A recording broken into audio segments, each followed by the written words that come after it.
Hello students, welcome to your favourite channel chemistry Swati. और आज हम पढ़ रहे हैं एसिड बेस सॉल्ट का लेक्चर नंबर 2 एसिड। या ऑलरेडी हम पढ़ चुके हैं कि एसिड क्या होता है। अब हर एक एसिड में कुछ कॉमन होता है। क्या होता है कॉमन, ये हमको पढ़ना है कि हर एसिड में क्या कॉमन होता है।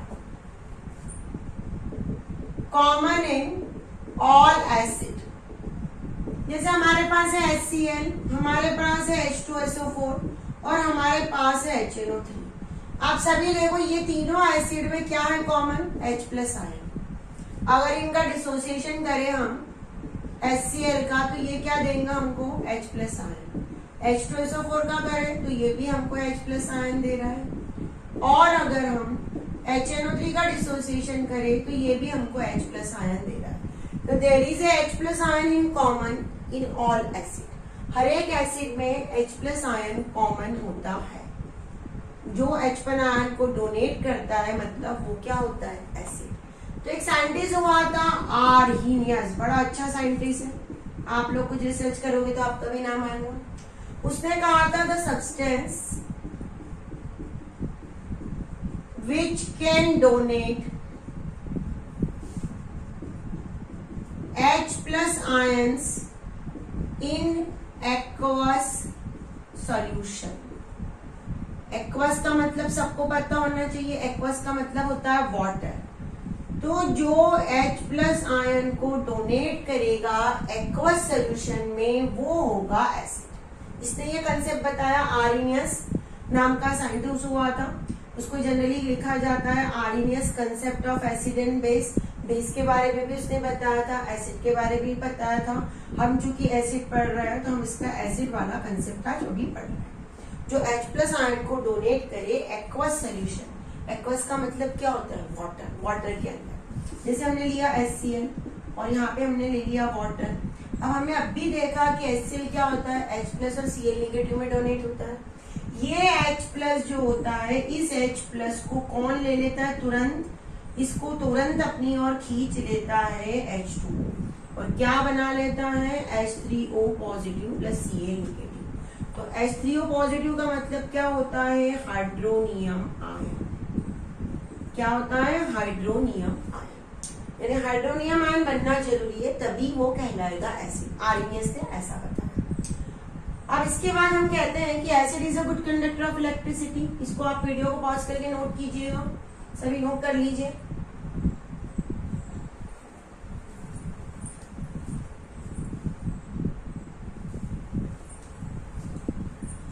अब एसिड की प्रॉपर्टीज है, हमने जो प्रीवियस लेक्चर में पढ़ा था कि एसिड जो होता है वो गुड कंडक्टर ऑफ इलेक्ट्रिसिटी होता है। Acid is a good conductor of electricity हमने लिखा था। Acid is good conductor of, क्या बात है, गुड कंडक्टर ऑफ इलेक्ट्रिसिटी। ये है। तो जितने भी और अभी हमने आज क्या पढ़ा कि सभी एसिड में H+ है। तो जिनके अंदर सभी के अंदर H होगा मतलब वो सभी गुड कंडक्टर होंगे। जैसे हम बात करें HCl की, हम बात करें HNO3 की, हम बात करें H2SO4 की, हम बात करें C2H5OH की, हम बात करें C6H12O6 की। क्या होता है, ग्लूकोज। पता है ना, अरे सबको पता चलेगा। तो ये सभी गुड कंडक्टर होने चाहिए, नहीं होता इसका। ये जो होते हैं दोनों, ये गुड कंडक्टर नहीं होते, दे तो नॉट गुड कंडक्टर। ये क्या होते हैं, बैड कंडक्टर होते हैं। ये दोनों क्या होते हैं, बैड कंडक्टर होते हैं। कैसे हमको पता चला, हमने क्या किया, हमने एक बीकर लिया, we have taken a container in which हमने यहाँ पे 2 रॉड लगा दी। आपको पता है ऐसा जब भी बनता है क्या होता है, एक कैथोड होगा एक एनोड होगा। इसको बैटरी से कनेक्ट करवा दिया हमने। क्या किया हमने, इसको बैटरी से कनेक्ट कर दिया। एक छोटा पार्ट, एक बड़ा पार्ट, एक नेगेटिव है पॉजिटिव। जहाँ नेगेटिव है वहां पे क्या होगा, कैथोड। जहाँ पॉजिटिव वो क्या होता है, एनोड। अब इसके अंदर मैंने साइड में बैटरी से अटैच करने के साइड में वहां पे हमने एक बल्ब भी लगा दिया। क्या लगा दिया, बल्ब। ऐसा ये है हमारा बल्ब। HNO3 को थोड़ा यहाँ से हटा दे, सरका दे, ये ऊपर सरका दिया हमने, ये है बल्ब। अब हमने यहाँ पे क्या किया, हमने यहाँ पे डिफरेंट टाइप के HCl एक बार भरा, जैसे हमने HCl भरा तो हमने देखा कि बल्ब ग्लो कर रहा है। क्या हो रहा है? Bulb glow. H2SO4 भरा, बल्ब ग्लो। HNO3 भरा, वहां पे भी बल्ब ग्लो हुआ। लेकिन जैसे ही हमने C2H5OH भरा, बल्ब ग्लो नहीं हुआ। और ग्लूकोज भरा हमारा, फिर भी बल्ब ग्लो नहीं हुआ। मतलब ये दोनों क्या है? बैड कंडक्टर है। क्यों ऐसा हुआ? यहाँ पे हमने इलेक्ट्रिसिटी पास की तो यहाँ पे आना चाहिए, बल्ब ग्लो होना चाहिए, पर नहीं हुआ। तो क्यों नहीं हुआ? ऐसा इसलिए नहीं हुआ, इसका ये आंसर है क्योंकि अभी थोड़ी देर पहले हमने देखा कि HCl को अगर हम डिसोसिएट करें तो क्या होता है? HCl H+ और Cl नेगेटिव में टूटता है। टूटता है ना? बिल्कुल टूटता है। HCl जो होता है वो हमारा H+ Cl नेगेटिव में टूटता है। H2SO4 भी H+ में टूटता है और SO4 2 नेगेटिव देता है। HNO3 भी टूटता है H+ और NO3 नेगेटिव है। मतलब ये क्या कर रहा है? यहाँ पे आयंस बन रहे हैं और वो आयंस ही इलेक्ट्रिसिटी को क्या करेंगे? इलेक्ट्रिसिटी को ट्रांसमिट करेंगे। अब ग्लूकोज जो हमारा अल्कोहल है ये बैड कंडक्टर है because they do not form ions. ये आयंस नहीं बनाते और अगर ये आयंस नहीं बनाएंगे तो इलेक्ट्रिसिटी नहीं कंडक्ट होगी। That is the reason that they are considered as a bad conductor of electricity. जो भी इलेक्ट्रिसिटी को कंडक्ट करेगा वो आयंस में डिसोसिएट होगा, तभी इलेक्ट्रिसिटी कंडक्ट होगी। ये बना ही नहीं पा रहे हैं तो ये कंडक्ट नहीं कर सकते। That is the answer. Note कीजिए इसको।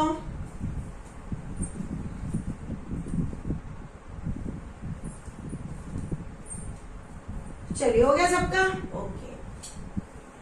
अब इसके बाद हमारे पास एक डिस्टिल वाटर होता है जो लेबोरेटरी के अंदर होता है, बहुत काम का होता है। जो हम पानी पीते हैं डिस्टिल वाटर, हम डिस्टिल वाटर नहीं पीते, याद रखना। कई बार बॉटल में आप लोग बिस्लरी पीते हो, that is not a distil water. वो डिस्टिल वाटर नहीं होता। वाटर होता है, मिनरल वाटर होता है, अच्छा होता है, लेकिन वो डिस्टिल वाटर नहीं होता है। तो जो डिस्टिल वाटर होता है it does not conduct electricity. Distil water electricity को कंडक्ट नहीं कर सकता। क्यों? अब भी जैसे हमने कहा कि जिसके अंदर आयंस नहीं होंगे वो कंडक्ट नहीं कर पाएगा। इसका आंसर क्या लिखोगे? It does not contain any ions, so it can not conduct electricity. कई बार एग्जाम में हमको गिव रीजंस वाले क्वेश्चन आते हैं। ये क्वेश्चन को आगे बना दिया, why distil water does not conduct electricity. ये क्वेश्चन बन गया है। तो इसका आंसर क्या होगा? It does not contain any ion, so it can not conduct electricity. इसके पास कोई आयंस ही नहीं है तो ये इलेक्ट्रिसिटी को कंडक्ट नहीं करेगा। अब दूसरा है रेन वाटर क्यों करता है? Rain water conduct the electricity. Why? Rain water क्यों कंडक्ट कर सकता है इलेक्ट्रिसिटी? रेन वाटर जो होता है वो एटमॉस्फेयर से आता है, एटमॉस्फेयर से पास होके आता है हमारे पास अर्थ में। ये हमारी अर्थ है, यहाँ पे ये एटमॉस्फेयर से पास होके आएगा। एटमॉस्फेयर में क्या प्रेजेंट है? CO2 प्रेजेंट है। तो ये रेन वाटर क्या करेगा? CO2 से रिएक्शन करेगा और बना लेगा H2CO3। इसका नाम होता है कार्बोनिक एसिड। और ये कार्बोनिक एसिड टूट सकता है, टूटने का मतलब होता है डिसोसिएट हो सकता है H+ and CO3 2 नेगेटिव। और ये आयंस, जहां आयंस बन गए तो आयंस बन गए तो क्या होगा? Conduct the electricity. आ गया सबको आंसर समझ में? Rain water come from atmosphere and in atmosphere there is a carbon dioxide. That carbon dioxide react with, ये है हमारा रेन वाटर। ये एटमॉस्फेयर से आ रहा है रेन वाटर H2O, इस CO2 से मिलेगा। अर्थ पे आने के लिए क्या होगा? ये अर्थ है हमारी। अर्थ पे आने के लिए ये दो CO2 एटमॉस्फेयर से इसको मिलेगी और ये रेन वाटर है, दोनों आपस में रिएक्शन करेंगे, क्या बना लेंगे, कार्बोनिक एसिड। ये कार्बोनिक एसिड डिसोसिएट होगा H+ एंड CO3 2 नेगेटिव में। ये होगा आयंस, आयंस इलेक्ट्रिसिटी को कंडक्ट कर सकते हैं, इसलिए रेन वाटर इलेक्ट्रिसिटी को कंडक्ट कर सकता है। ये भी गिव रीजन टाइप के क्वेश्चन से, these all are give reason. आपको गिव रीजन टाइप के क्वेश्चन को सॉल्व करने की हैबिट डालनी पड़ेगी। सीबीएसई को बहुत अच्छे फेवरेट क्वेश्चंस होते हैं ये एग्जाम के लिए, नोट कीजिए इसको।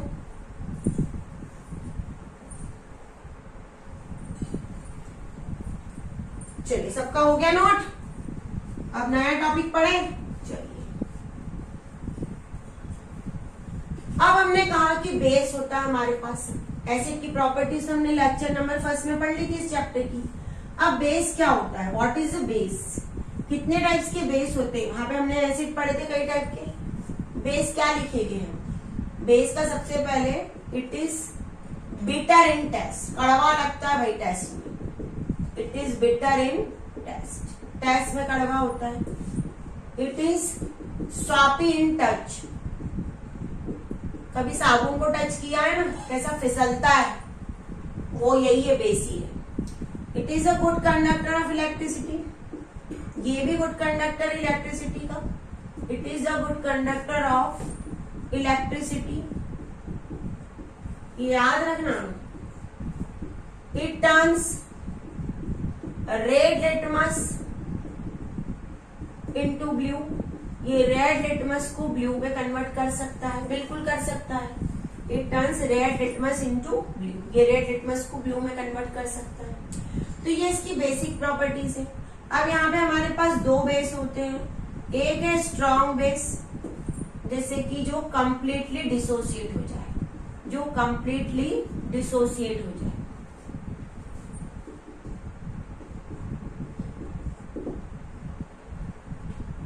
जो कंप्लीटली डिसोसिएट हो जाए वो क्या है, स्ट्रॉन्ग बेस। कौन कौन से हैं, NaOH और KOH, ये कहलाते हैं स्ट्रॉन्ग बेस।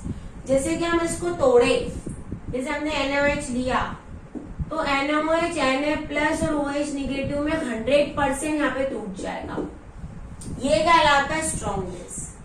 अब वीक बेस किसको कहते हैं, जो कंप्लीटली टूटे ही नहीं, हम कोशिश कर रहे हैं कि टूट जाए पर नहीं होगा। वीक बेस किसको कहेंगे, विच नॉट कंप्लीटली डिसोसिएट, जो कंप्लीटली डिसोसिएट नहीं होगा, कुछ फ्रैक्शन में टूटेगा। हमने कहा तोड़ा तो कुछ ही भाग टूटेगा, जैसे NH4OH लिया हमने तो NH4+ और OH नेगेटिव, लेकिन ये 100% नहीं, और फ्रैक्शन टोटल का कुछ, और फ्रैक्शन डिसोसिएट होगा। अब ये कितना डिसोसिएट होगा उसको कहते हैं degree of dissociation, degree of dissociation, कितना टोटल में से डिसोसिएट हुआ, ये कहलाता है डिग्री ऑफ डिसोसिएशन। इसको नोट कीजिए, ये सब बेसिक प्रॉपर्टी है बेस की, आपको आनी चाहिए। चलिए, सबका नोट हो गया, ओके। टोटल में से जितना डिसोसिएट हुआ उसको बोला जाता है डिग्री ऑफ डिसोसिएशन। तो हमारे पास जैसे 100% है तो 100% में से 25 डिसोसिएट हुआ, 100 में से हमने कहा कि 50 डिसोसिएट हुआ, तो ये कहलाता है डिग्री ऑफ डिसोसिएशन, और इसको क्या बोलते हैं, अल्फा। टू एक्सटेंड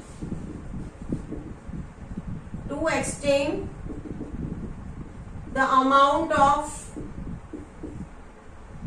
डिसोसिएशन, कितना अमाउंट डिसोसिएट हुआ उसको मेजर करने को कहते हैं डिग्री ऑफ डिसोसिएशन। अब बेस अगर है हमारे पास तो बेस की भी कुछ प्रॉपर्टीज होगी, केमिकल बिल्कुल होगी, जैसे एसिड शो करता है वैसे बेस भी कुछ प्रॉपर्टी को शो करता है। क्या क्या प्रॉपर्टी होती है बेस की, हम वो पढ़ते हैं कि भाई बेस है तो सबसे पहले तो बेस क्या करता है, एसिड से रिएक्शन करेगा और क्या बनाएगा, सॉल्ट प्लस वाटर। इस रिएक्शन को हमने क्या नाम दिया था, न्यूट्रलाइजेशन। यहाँ पे भी होगा न्यूट्रलाइजेशन। जैसे बेस है हमारे पास, कोई भी बेस ले जो आपका जो मन करे वो KOH। एसिड क्या है, H2SO4, क्या बनेगा, K2SO4 प्लस H2O। बैलेंस नहीं किया, ये कर दिया मैंने बैलेंस। तो ये क्या है, सॉल्ट, और ये क्या है, वाटर। ये है न्यूट्रलाइजेशन रिएक्शन।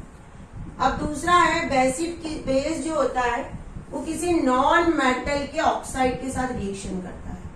कोई भी नॉन मेटल जो होती है उसके ऑक्साइड के साथ कोई बेस ने अगर रिएक्शन कर ली तो वहां पे क्या बना देता है वो, सॉल्ट प्लस वाटर वहां पे भी बन जाता है। हर एक के साथ नहीं होती, कुछ ही के साथ होती है रिएक्शन। नॉन मेटल का ऑक्साइड जैसे कार्बन डाइऑक्साइड ले लिया, बेस ले लिया हमने कैल्शियम हाइड्रोक्साइड यहाँ पे सपोज। अब सॉल्ट क्या बनेगा, सॉल्ट यहाँ पे बनता है CaCO3 प्लस H2, ये है सॉल्ट। इसका नाम क्या है, इसका नाम है कैल्शियम कार्बोनेट, इसका नाम है कैल्शियम कार्बोनेट। पर ये रिएक्शन कुछ ही स्पेसिफिक ऑक्साइड देंगे, पूरे आपके पूरे ऑक्साइड नहीं देंगे, ये याद रखें। ये दूसरी रिएक्शन हो गई इसकी। एक और रिएक्शन होती है, क्या रिएक्शन होती है वो भी देख लेते हैं हम कि भाई क्या क्या रिएक्शन देना है, क्योंकि हमको एग्जाम में अगर कई बार अलग अलग तरीके से क्वेश्चन आते तो हमको हर तरीका पता होना चाहिए। हम कई बार क्या कहते हैं, हमको तरीके ही नहीं पता होते कि क्वेश्चन कैसे आने वाला है, वैसा पढ़ते ही नहीं है। हमको ऐसी स्टडी करना है कि हमको तरीका पता रहे। कुछ मेटल के ऑक्साइड के साथ क्या करता है ये, कुछ मेटल के साथ जैसे जिंक है और ये हमने ले लिया बेस, तो इससे बन जाता है यहाँ पे, जैसे ले ही लेती हूं मैं, यहाँ पे एक स्टेटमेंट लिख देते हैं, base react with some metal and form the H2 gas. कुछ मेटल के साथ ये रिएक्शन करता है कोई भी बेस और क्या देता है, हाइड्रोजन गैस देता है। कैसे, ध्यान दो इधर, जैसे हमारा NaOH है, इसने जिंक के साथ रिएक्शन की, क्या बना Na2ZnO2 प्लस H2। इसको हम क्या लिखते हैं, इसको हम लिखते हैं सोडियम जिंकेट। ये क्या है, मेटल, और ये क्या था, बेस। ये क्या बना, ऑक्साइड, और क्या बना, हाइड्रोजन। देखो अब हमने रिएक्शन से एक फॉर्मूला बनाया। भाई अभी तक हमने क्या किया था, अभी तक हमने ये किया था कि हमने पहले फॉर्मूला लिखा और उसके बाद रिएक्शन बनाई। यहाँ पे हमने थोड़ा सा तरीका चेंज किया। हमने क्या किया, देखो हमने बेस की मेटल से रिएक्शन करवाई और उससे क्या बनाया, हमने ऑक्साइड बनाया और हमने हाइड्रोजन गैस को रिलीज किया। पर यहाँ पे ये रिएक्शन कुछ ही मेटल देगी, हर एक नहीं देगी। ये है हमारी third reaction, that is our third reaction. Note कीजिए इसको।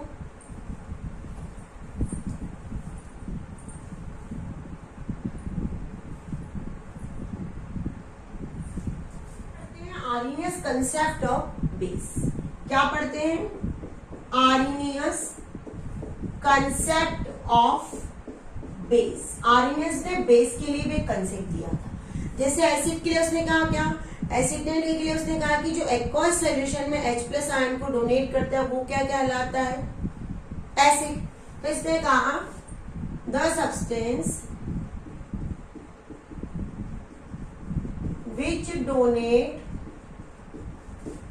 OH negative ions in aqueous solution. Aqueous solution के अंदर जो OH नेगेटिव आयंस को डोनेट करे वो क्या कहलाएगा, बेस। कैसे, जैसे NaOH है हमारा, वाटर यहाँ पर है, ये दे देगा Na+। हम अगर यहाँ पे एक्वस ऐसा भी लिख दे तो भी चलेगा, यहाँ पे कोई हमको हाइड्रोनियम आयन नहीं बनाना है, ये OH। जैसे हमने कहा KOH, तो K+OH, तो ये सब क्या कहलाते हैं, base. These all are considered as a base. वहां पे हमको हाइड्रोनियम आयन बनाना जरूरी था, तभी वो एसिडिक प्रॉपर्टी शो करता था। ये बात हम एक एक्टिविटी से भी समझ लेते हैं। आपको एक्टिविटी पता होनी चाहिए। कई बार एग्जाम में हमको एक्टिविटी आती है हमको पता ही नहीं होता है। एक्वस मीडियम जरूरी है एसिड के लिए, एसिडिक नेचर शो करने के लिए, ये याद रखना। अगर एक्वस मीडियम नहीं है तो वो एसिडिक प्रॉपर्टी शो नहीं करेगा। कैसे, हमने टेस्ट ट्यूब ली, ध्यान दो इधर, इस टेस्ट ट्यूब के अंदर हमने लिया Na2CO3 और हमने ऊपर से डाल दिया इसमें H2। क्या डाला हमने, NaCl ले, और यहां से ऊपर से हमने डाल दिया इसके अंदर H2SO4। जैसे हमने NaCl के अंदर H2SO4 डाला, NaCl प्लस H2SO4, इससे बनेगा HCl और यहाँ पे हो जाएगा Na2SO4। अब इस जो HCl गैस है, HCl कौन से वे में बना है, यहाँ पे गैसियस वे में मिला। HCl दो वे में एग्जिस्ट करता है, ये याद रखना। एक होता है उसका गैसियस मीडियम और दूसरा होता है HCl लिक्विड फॉर्म में। हमने यहाँ पे उसको गैसियस मीडियम में बनाया। अब यहाँ से हमने डिलीवरी ट्यूब किसको बोलते हैं, जो किसी गैस को ट्रांसफर करती है। यहाँ से हमने डिलीवरी ट्यूब से HCl गैस को लाया और यहाँ पे हमने लिया लिटमस पेपर।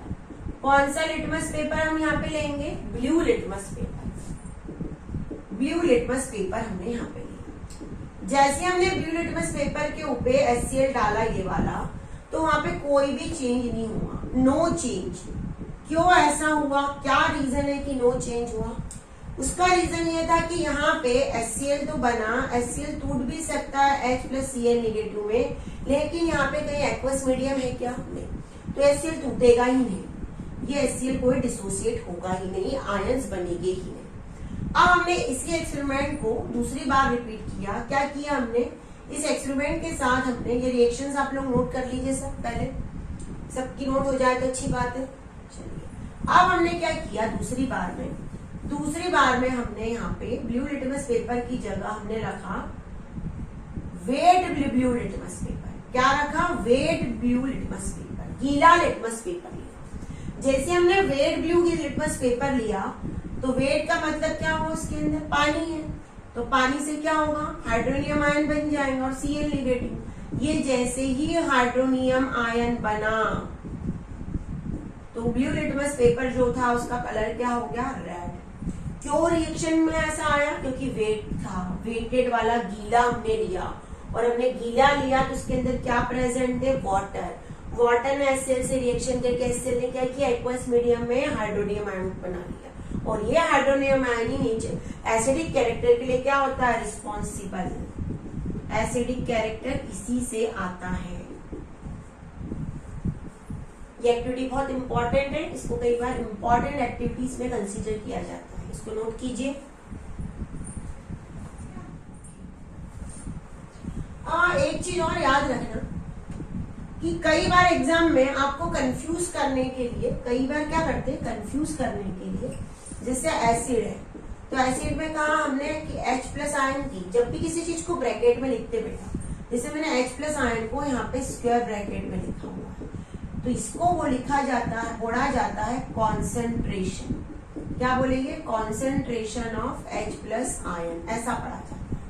तो एसिड में H+ आयन और H3O पॉजिटिव आयन, ये दोनों इक्वल माने जाते हैं। कई बार आपको कंफ्यूज करने के लिए दिया जाता है कि दोनों इक्वल ही होते हैं, ये या लिखो या ये लिखो, बात एक ही है, लेकिन ये ज्यादा काम का होता है। इसलिए अगर बेस है तो किसकी कॉन्सेंट्रेशन ज्यादा रहेगी, OH नेगेटिव। इसकी कॉन्सेंट्रेशन ज्यादा रहेगी OH नेगेटिव की। तो यहाँ पे कई बार हमको एक ऐसा क्वेश्चन दिया जाता है, एसिड है तो क्या होगा, H+ ज्यादा होगा OH नेगेटिव से, अगर बेस है तो OH नेगेटिव ज्यादा होगा H+ से, और अगर न्यूट्रल है, ना तो एसिड है ना तो बेस है, तो क्या लिखोगे, H+ ion is equal to OH negative, ये ऐसा लिखा जाता है। इसको नोट कीजिए, ये NCERT बुक में नहीं दिया है ऐसा डिटेल में, लेकिन हमको आना चाहिए, वेरी इंपॉर्टेंट।